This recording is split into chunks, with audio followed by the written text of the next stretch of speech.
حضرت مالک بن دینار نے ایک مرتبہ کسی یہودی کے مکان کے قریب کرائے پر مکان لے لیا۔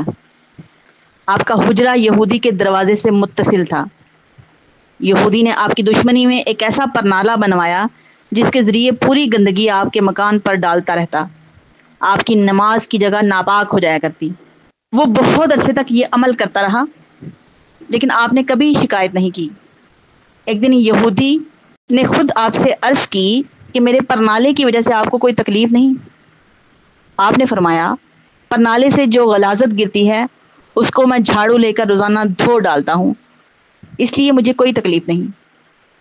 یہودی نے کہا، آپ کو اتنی اذیت برداشت کرنے کے بعد بھی غصہ نہیں آیا؟ مالک بن دینار نے فرمایا، اللہ تعالیٰ کا یہ حکم ہے کہ جو لوگ غصے پر قابو پا لیتے ہیں نہ صرف ان کے گناہ معاف کر دیے جاتے ہیں بلکہ انہیں ثواب بھی حاصل ہوتا ہے۔ یہ سن کر یہودی نے کہا کہ یقیناً آپ کا مذہب بہت عمدہ ہے، کیونکہ اس میں دشمنوں کی اذیتوں پر صبر کرنے کو اچھا کہا گیا ہے، اور آج میں سچے دل سے اسلام قبول کرتا ہوں۔